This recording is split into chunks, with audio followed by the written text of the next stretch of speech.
Fox News alert. Ukrainians are trying to flee after Russia's invasion overnight. Our next guest, who evacuated his family, is still in the country helping his fellow Ukrainians. His name is Shlomo Rosilio, and he is the CEO of emergency response organization. It is called Hatzalah, Ukraine, and he joins us now. We talked to you, I think it was yesterday. We talked to your wife the week before. I know she evacuated with your kids. Tell us what it's like there. You're a resident of Ukraine, and you're there on the ground.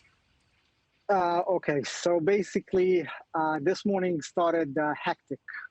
You wake up, you hear the bombs, you don't know what's going on, you have no clue. It's starting, you know it's starting, you prepare yourself for weeks, you know, already. They say every 24 hours it's coming. And then you prepare yourself and you wake up at 5 o'clock, 4 o'clock in the morning, and you don't know what's going on. You hear the bombs all over you, and you have no clue what to do. People starting calling. The whole thing collapsed right away. So you have to reset yourself so fast and see what's going on. And then everything collapsed because the Ukrainian lost it. They didn't know what's going on. And we prepared, I don't know, I think yesterday we showed you the whole thing that we prepared for evacuation, all the buses and everything. And in the real moment, in the right moment, everybody panicked. All the drivers, all the buses, they didn't want to come in. They decided that they're not going, and we got stuck.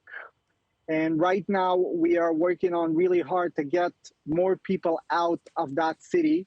I'm not going to mention any cities, but it's Cherkasy Oblast, where this has happened. And it was people that got hurt there.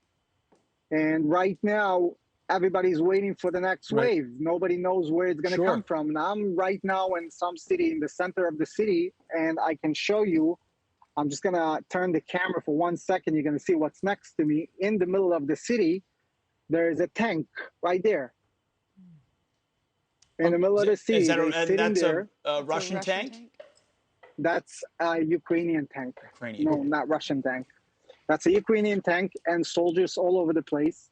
And they're just waiting for the next wave. They don't know themselves where it's going to come from. But in the meantime, we have to deal with so many people that get stuck, sick, people in the hospital, and all kind of things. And it's just devastating to see that nobody's, stepping in to stop this madness. Right. Shlomo? Shlomo, we understand that the president of Ukraine is asking Ukrainians like yourself to take up arms. If you want a gun, the president will give you a gun to defend Ukraine. This is what they're saying, but this is what they're saying. That's true. But it's very unclear where to pick up this gun. Where do you go to get it? Because there is chaos all over the place. You walk around, you see the gas station are packed with cars. Miles away, lines and lights of cars waiting to get gas. And grocery stores are starting to empty out.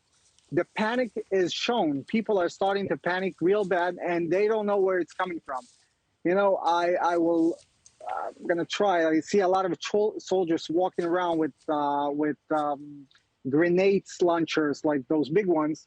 And this, you have to understand, it's a capital city where people are living peacefully in a way, right? Mm-hmm. So when you wake up one morning after years of living a peaceful life, and then you have a war in your doorstep, you don't know what to do.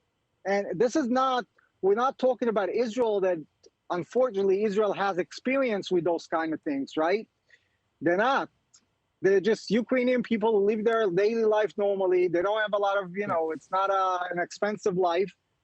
And nobody knows what to do. Yeah. Shlomo? Nothing. Have you seen destruction? Have you seen damage from the missiles overnight?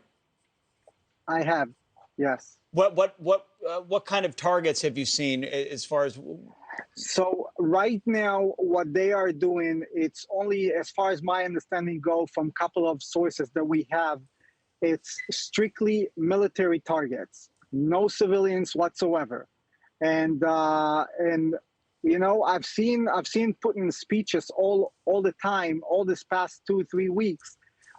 Everything that he said, he has been doing, and he said that he's going to go only for military targets, and that happened in a way that they didn't know themselves to follow this whatever Putin was saying. If you follow every word that he says, this is what he did.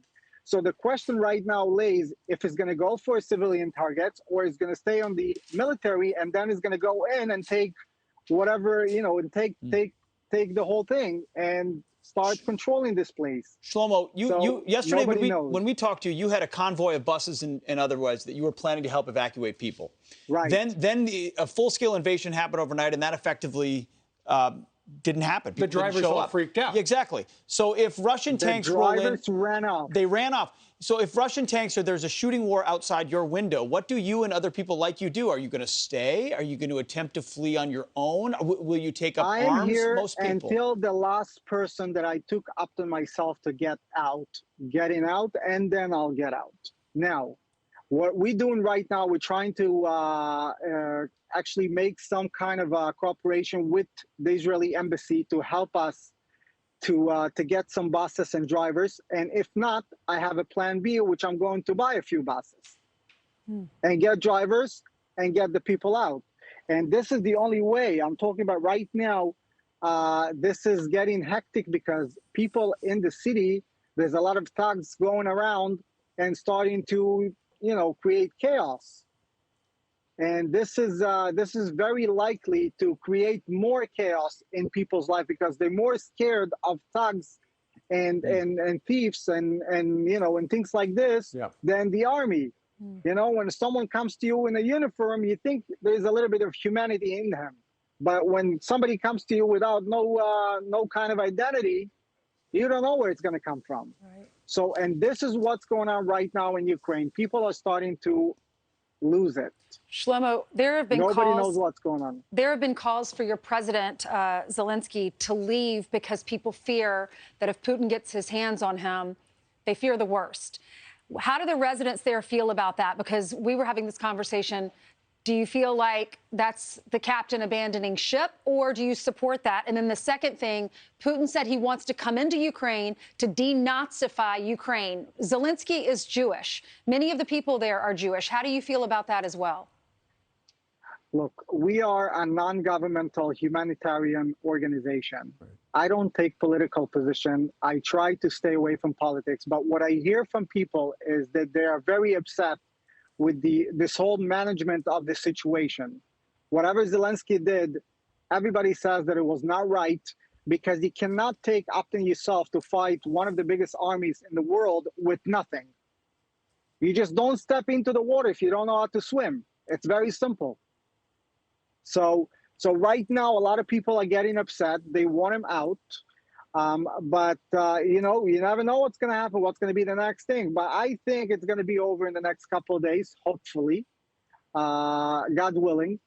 And it's going to be a Russian-dominate country in a way.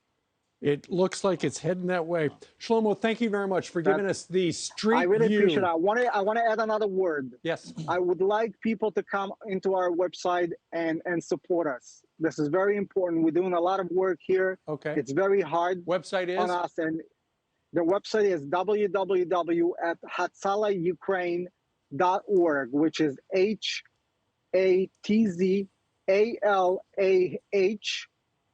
Ukraine.org. We've got it right there on our screen. All right. It's right at the bottom of the screen. Thank you so much. Thank you so much. We really your appreciate you, and God bless you. God bless you, so Shlomo. Bless you. Stay safe. We're praying for everybody over there. When you see... And good luck getting gas. When you see the images of all the cars just at a standstill as people are trying to flee Kiev, you think they took everything, all of their belongings probably, and put whatever could fit in their car, and they're trying to escape to try to find some resemblance of freedom. Okay. And then you see this young man who left his family, sent his kids and his wife, they're very young, they're in their early 20s, to another country so that they would be safe. And he is staying until the last man leaves, the last person. He committed to getting out safely. Till that person leaves, he's going to stay. So interested that maybe there is frustration. Why didn't Zelensky do more to prepare the population? Mm-hmm. Absolutely, because he seems like it's a foregone conclusion. It's going to be a 2 or 3 day war, and then Russians will be in charge of their country.